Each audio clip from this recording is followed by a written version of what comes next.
Hello again, everyone, and welcome back again for another video. What I have today is something that's been kind of a pain in my ass. First of all, this computer, it actually might look familiar if you pay attention to the videos I post. In my last video, I had talked about a scammer on OfferUp that was selling a computer. It was actually this computer. This one I had actually sold on eBay, but here's the problem. When I was shipping it, you can see when it arrived to the person, this is what they got. The fans on the Hyper 212 had popped off. A couple of the memory sticks popped out, and it looks like the cover for the M.2 came off as well. Look at this. Look at that. That just broke right off from the thing in there. Wow. Another thing, look, let's go to the side here. Let's look at this. I don't know if I can get this on camera. Look at this Hyper 212, how it's just leaning. It's not straightforward. So this got some major damage to it in shipping, and which is really unfortunate because I put a lot of effort into this one. I actually never did a video on this build, but this was one that I had sold off. Let's see if we could, let's do something here. Let me grab, let me flip on that light there. The magnifier. See if we can get a closer look at what's going on in there. Yeah, it looks like I don't know if we can get that on camera. It looks like the brackets that hold that Hyper 212 got bent, and that's probably why it's sticking up. I don't know if this board is still good or not. I'm not going to try it out, but like I said, the person sent it back to me. And I felt so bad about this because he was having a hell of a time making his payment and stuff, and he ended up having to have his mom and dad do the payment for him and stuff. And you know, so I know he was wanting this computer really, really bad. And then I ship it to him, and then this happened. So they got a hold of me. Of course, I said we could do a refund, no problem, whatever. And I said, tell you what. Why don't you, when you send it back to me, let me make it right.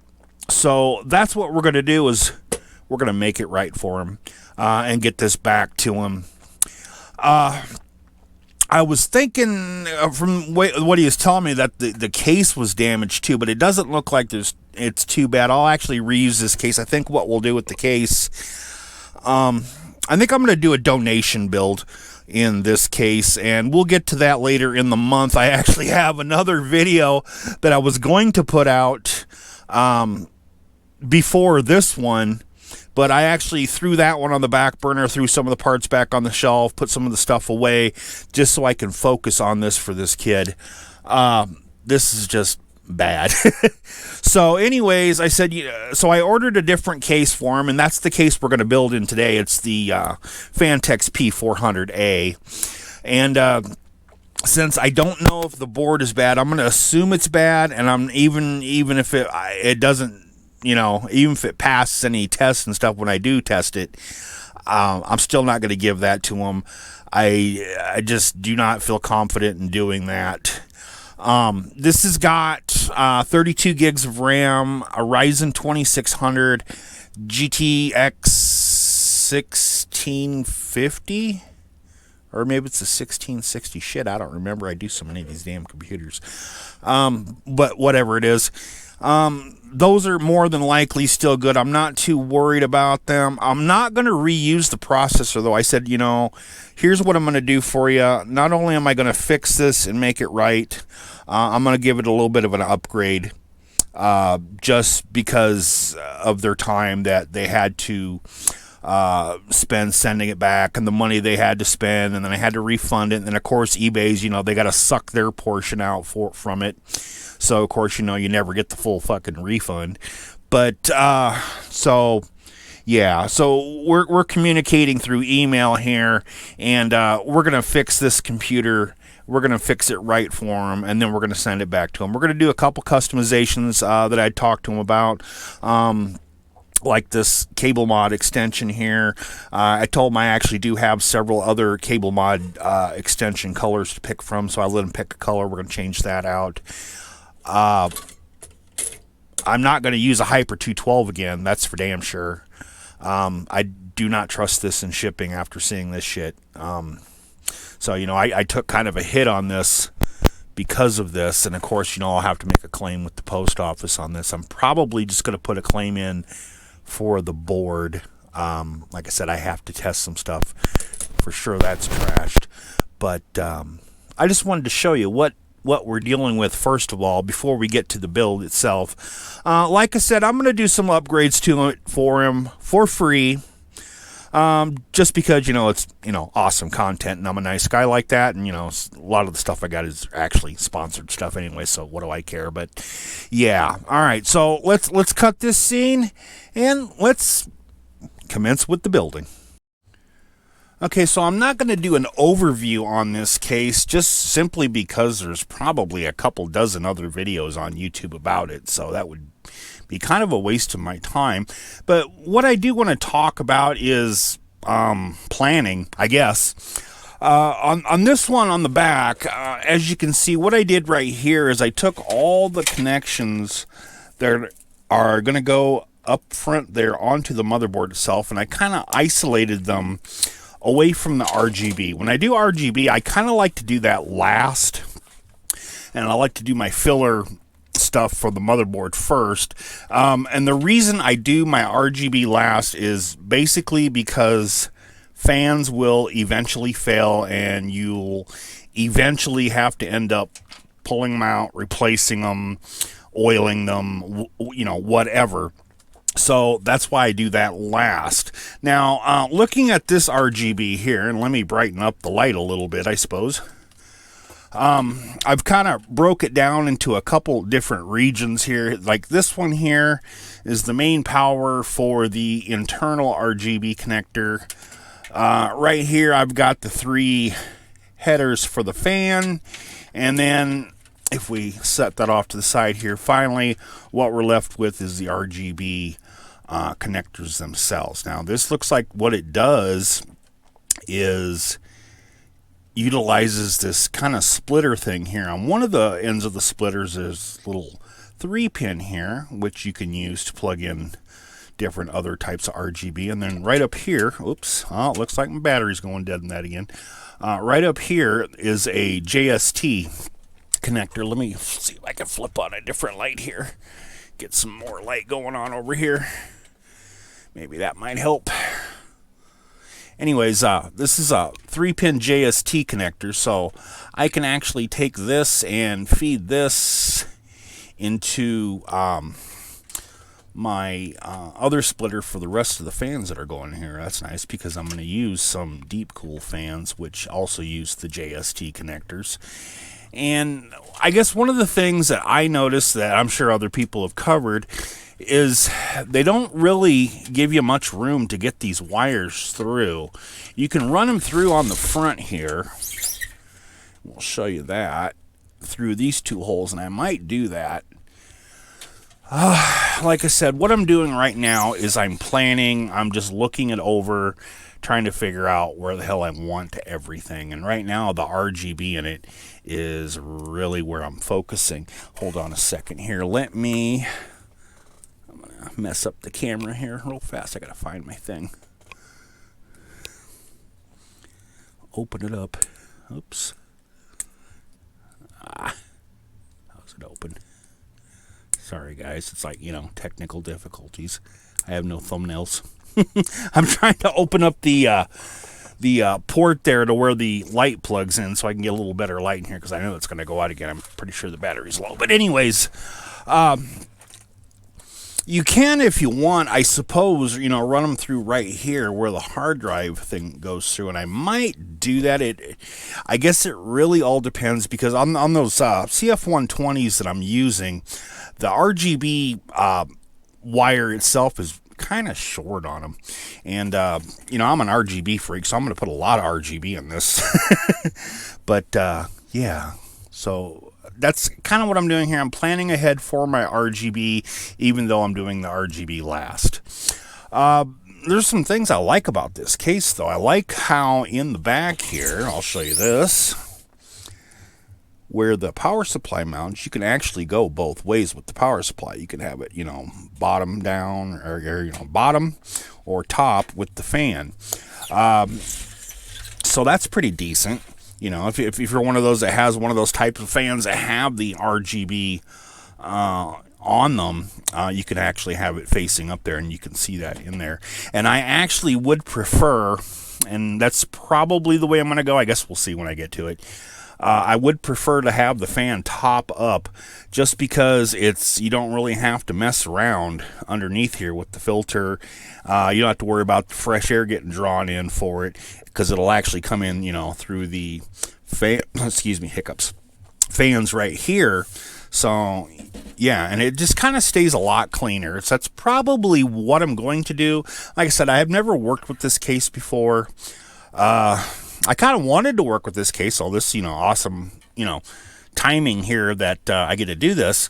Now, on the back here, this is nice because you can actually take all these out, and there is a great big open space. And what that's for is, like, if you want to do like a vertical mount, putting the vertical bracket in there is no trouble at all.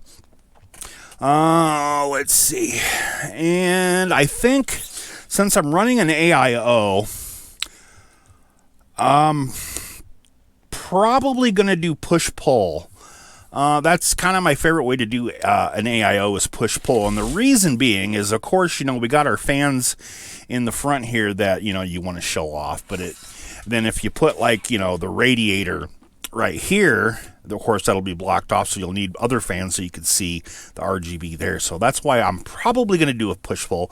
Besides that other case, I mean, if you remember, if you count the 2 fans that were on that Hyper 212, I had a total of 8 fans that I could use up. So I kind of want to take advantage of that. Now, if I do a push-pull, what I'll have to do here, of course, is take this fan, well, all these fans, excuse me, and put them out here in the front, and that way we'll have just a little bit of gap here. I'll have to take this off first. That's no big deal.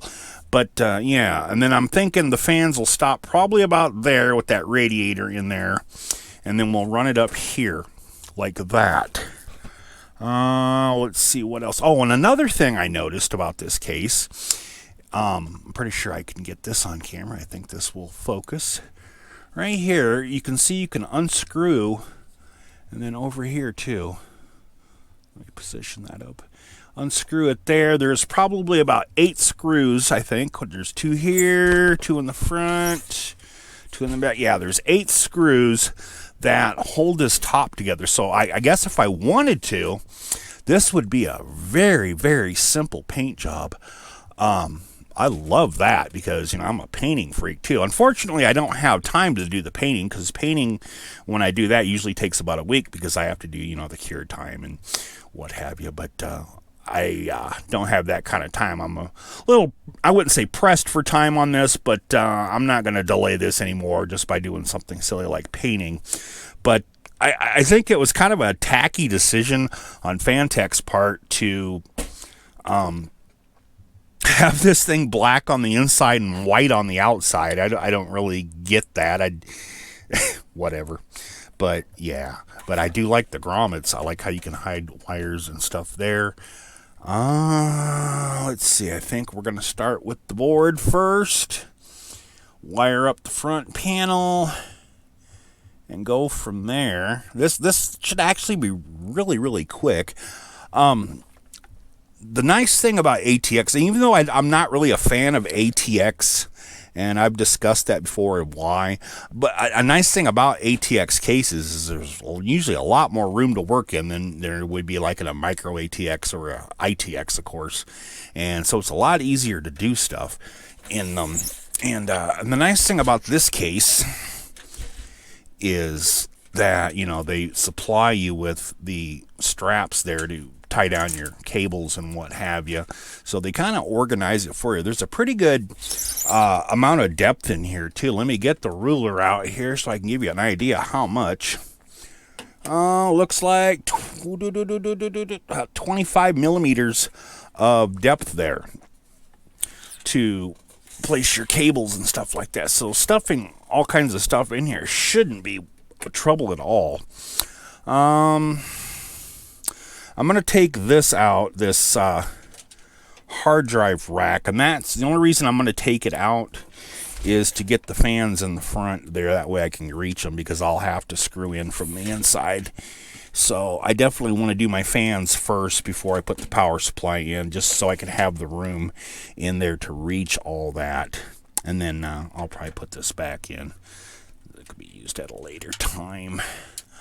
Not really. I guess, like I said, other people have given an overview on this, so there's really not much more I can say about this that hasn't already been said about the case itself, other than planning here. And I think, just for the sake of information, we will go over this a little bit.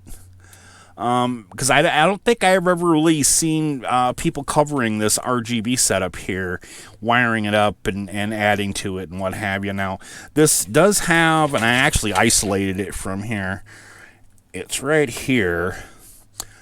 This is the end that's going to plug into the motherboard. So it looks like what this is going to do is you can have two options here. You can either have your RGB from the motherboard lighting up the case, or you can use the internal, which is, that's decent. I like that. That's all right. And at least it's SATA, no Molex here. Thank God, because I cannot stand Molex. I hate using Molex. Anything Molex, really. I just, ugh.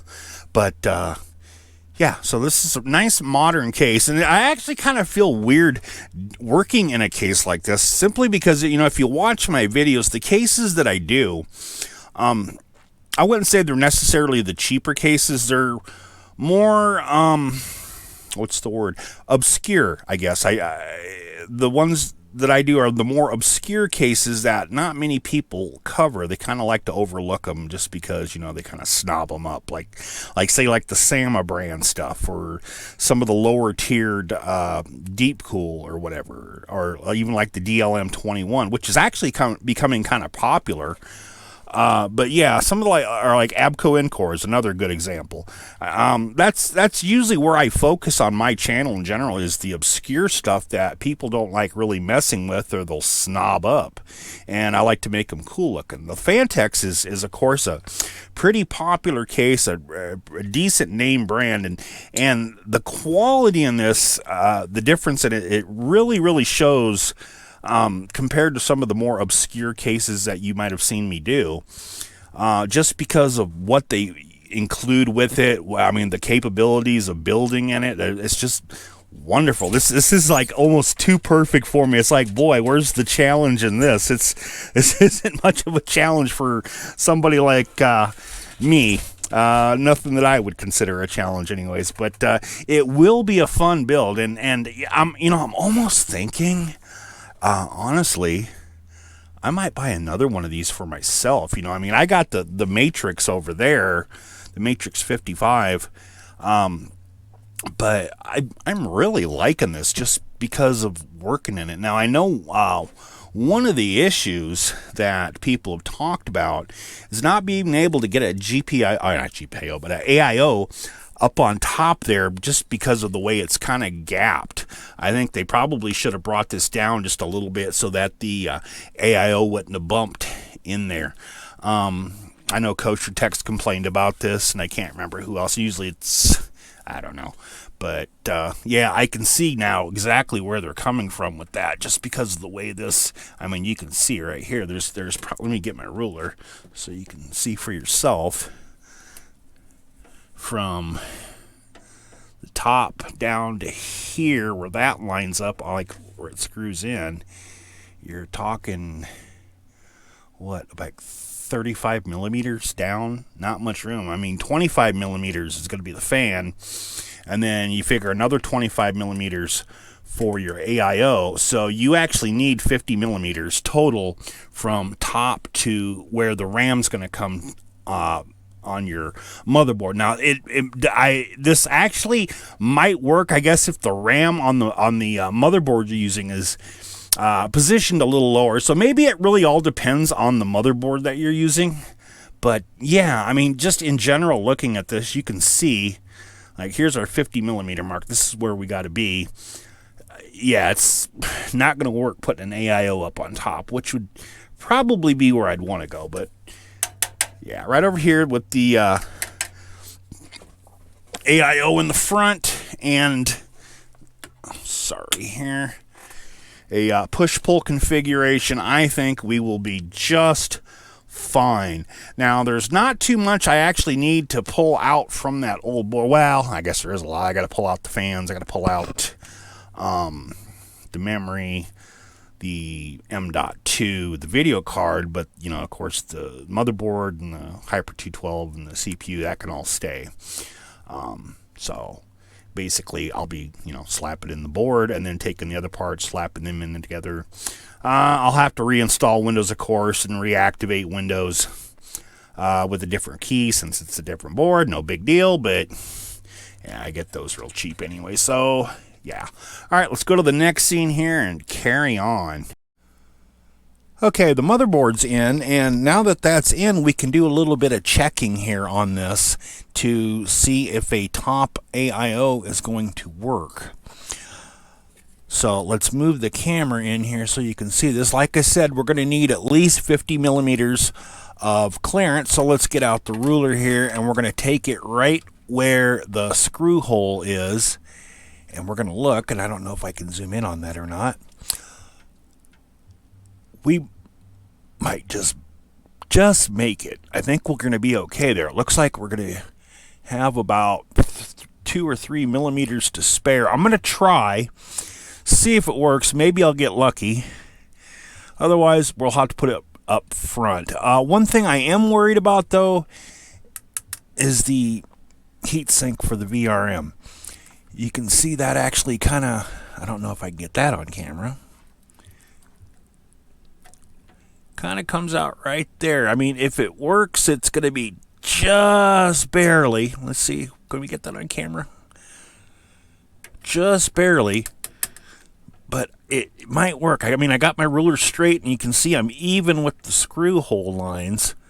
So that might work. And that, as you can see, only comes to about 4 millimeters down before it touches. So this might be a problem, the VRM heatsink. But we'll see as we progress along here. But so far, we're all right.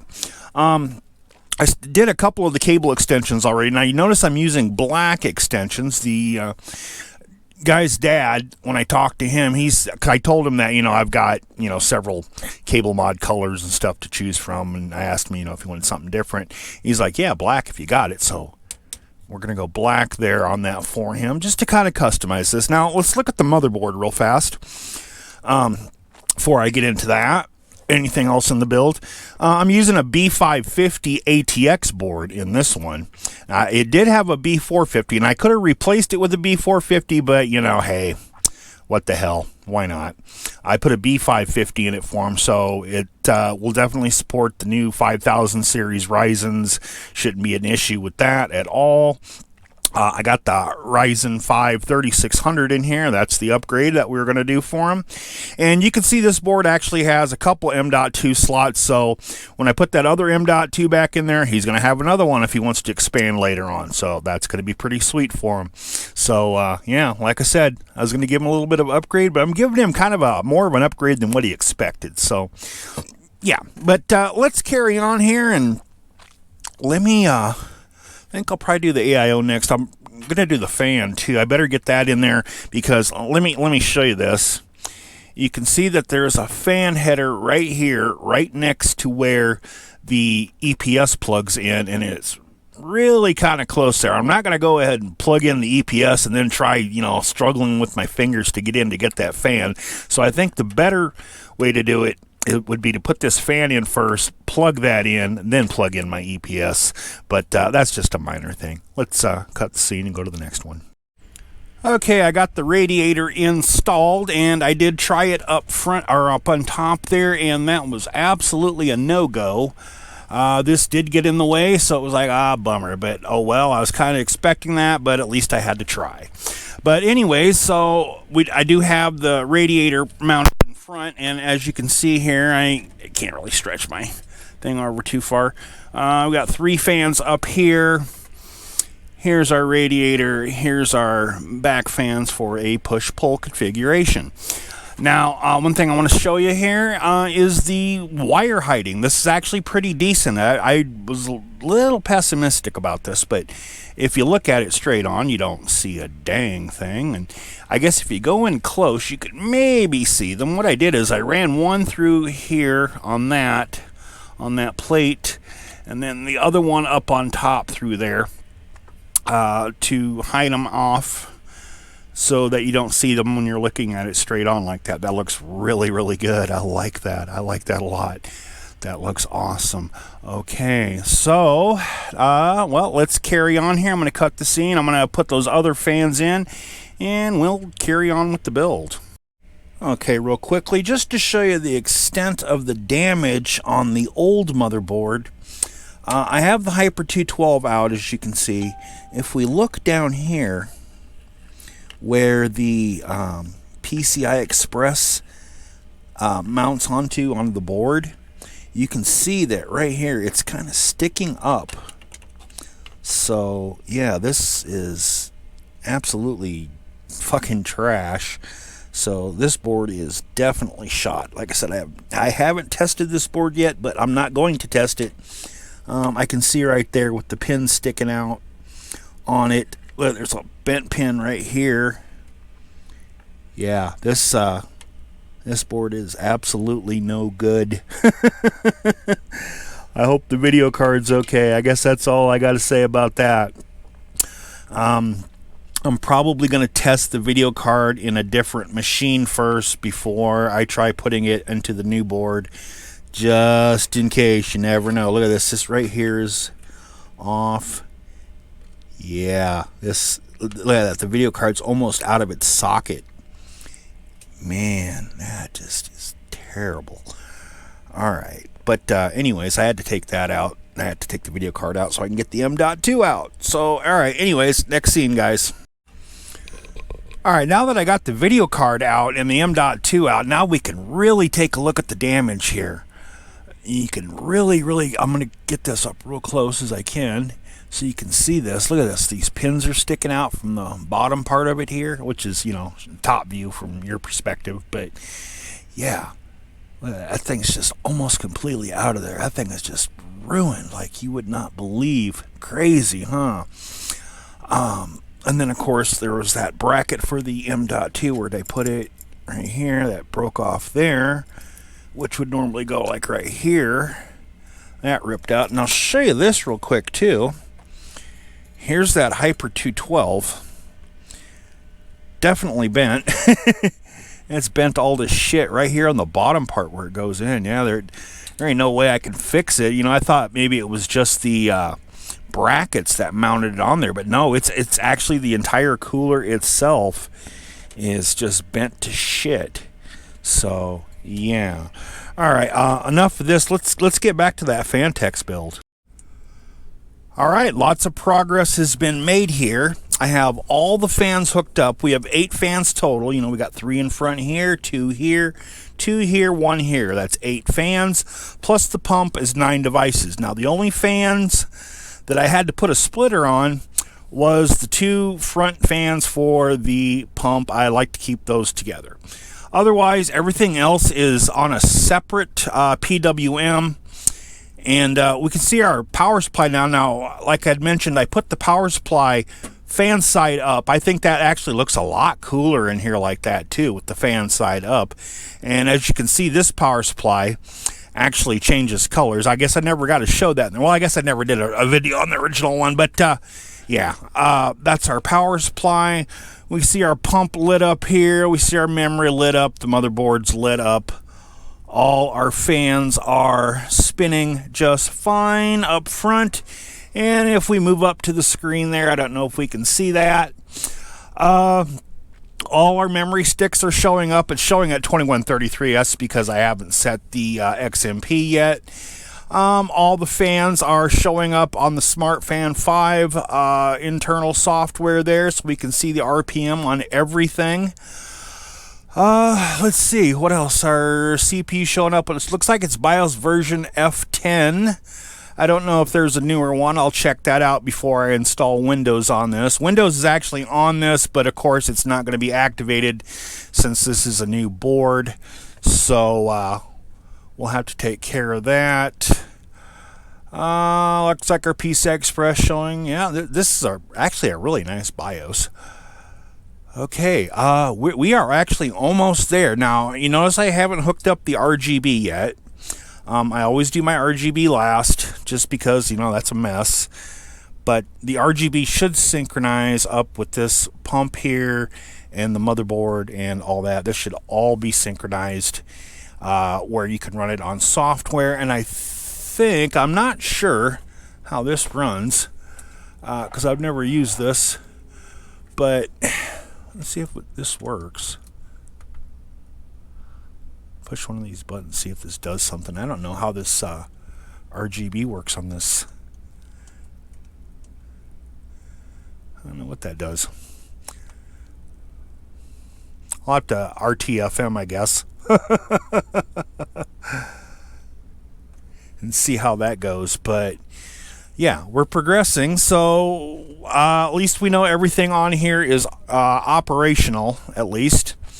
So that's a good sign. I did make one little error, and it's nothing major, but it was like a oops.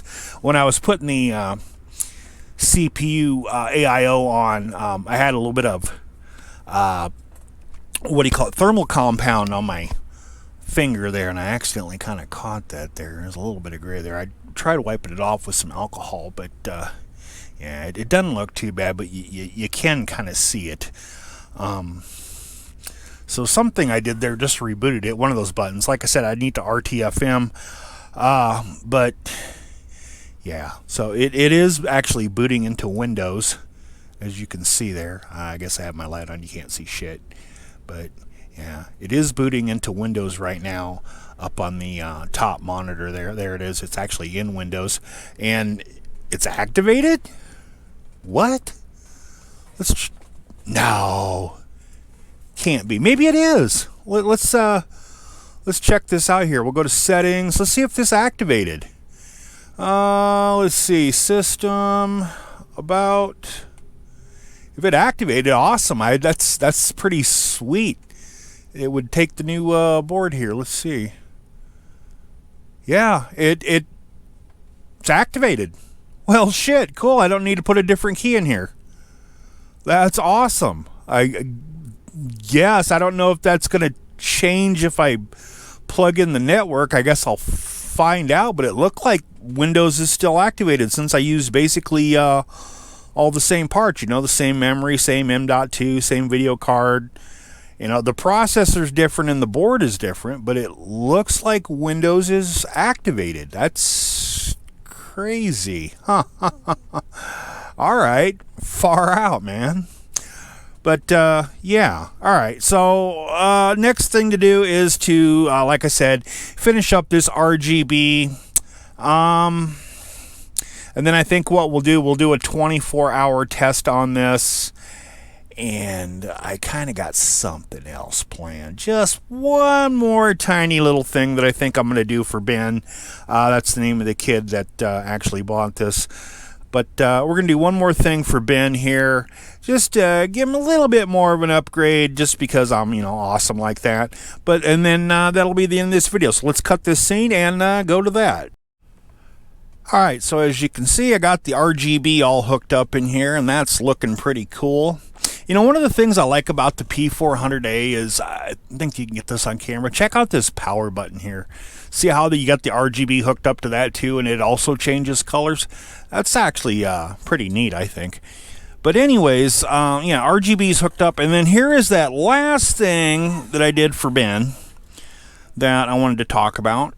Since I had one up on the shelf there, put a vertical bracket in there. It's just a Phanteks vertical bracket. I thought, well, you know, Phanteks case, and that just kind of gave me an idea. Like, oh, I think I have one of those brackets. Because I actually have a couple different ones. I got some Phanteks, Cooler Master. I got some Easy DIO Fab up there. But yeah, I thought, wow, yeah, that's a good excuse to use that Phanteks side mount. And so that's what I did, is I put that in there. And I think that looks really cool like that. One thing though, let me turn on the light so you can see this. And I think this was just something that happened during shipping. Right down in here, it got a little scratched up. I tried, kind of sanding it out a little bit, and with some alcohol, and just kind of rubbed it, and it's just not. I think I actually kind of made it a little bit worse than what it was. I don't know what the issue is there, but I mean, it doesn't affect the performance of the graphics card at all. But I guess it is noticeable with the side mount. But here's what I'm hoping. Of course, we all know how the GPU prices have just fucking shot up recently, and they're kind of hard to get a hold of a decent one at a decent price. Anyways, I'm kind of hoping, like, later on, those prices on them will finally stabilize, and he'll be able to upgrade to something a little bit better than this 1650 Super. It's a decent card. It's an ITX card. It's actually made for ITX type boards, but it's just the way I built it. And I think a better graphics card later on down the line maybe would really look cool, because it's going to go out to about here, which would kind of cover this up a little bit. So this wouldn't stick out as much. There's not really much you can do about that. I mean, I suppose I could have moved it up there, but then it kind of would have crossed over there, and I just think that looks butt ugly. And I guess if I would have been thinking about it, well, I was thinking about it kind of, but it didn't really occur to me until after I had ordered the case that the interior of the case was black. I thought it was white, and that's why I ordered actually a white AIO, because I thought, well, yeah, that'll match just fine. I mean, it still don't look too bad, with the white case. I personally am not complaining too much there, but yeah, I think it would have been better if I would have got a black one, but, well, what do you do? Anyways, like I was saying about this case, I love this case, and I think I might have to actually do another build, and I'm thinking I'm going to transfer my stuff from my computer. Well, actually, I guess it's almost about time for me to upgrade my stuff. I mean, I got a Ryzen 2700X in mine, and I got an X470 board, and I just kind of let my stuff go and go and go, because I don't care, it's my stuff and it runs fine for me. But I think it's probably about time for me to upgrade myself to like an X570 or maybe a B550. I'm not sure yet, but if I do, I'm going to absolutely put it in a case like this. I'm thinking I'm going to order the exact same case, and I'm going to tear apart the top part up here, take that off, gut it out, and paint it white on the inside, because I know white would just really, really make things just pop. And yeah, I love painting white interiors inside computers, so yeah. But anyways, so I tried those front panel buttons, and I know a couple other people have had problems with them. I had problems with it too. It didn't work for me. But, I mean, if I go over here with my mouse and I load up RGB Fusion, let me hold on here a second. We got that up on the screen there, up there. Just for information's sake for Ben, I actually have the lights for the case right down here at the bottom on the digital LED. You can actually go ahead. Let's change this to a static color. We'll change it to red. So yeah, as you can see in there, everything's red. And of course you can, pick your own color: orange, yellow. Here's a blue. There's purple. Yeah. And then you got, of course, a different selection of patterns and stuff you can do with this that are actually pretty neat. You'll have to play around with that to see what all it can do. You'll see for yourself. So, I mean, it would be pointless for me to go over all the stuff that this thing does. It's kind got some pretty neat designs on it that you can do with it.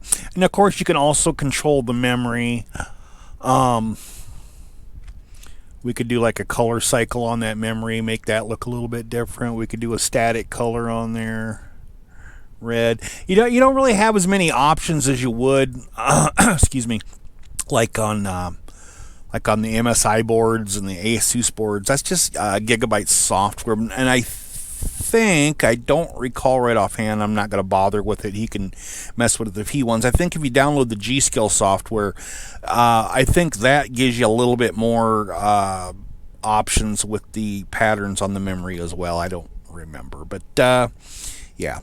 Anyways, so AIO's looking pretty decent too. Of course, that's all synchronized in there. We'll go back. If we go to sync mode here on this, we can actually, as you can see, do some random colors on here. Let's see here. We'll go flash. So that's pretty neat. Everything's all synchronized up there. Got pulse.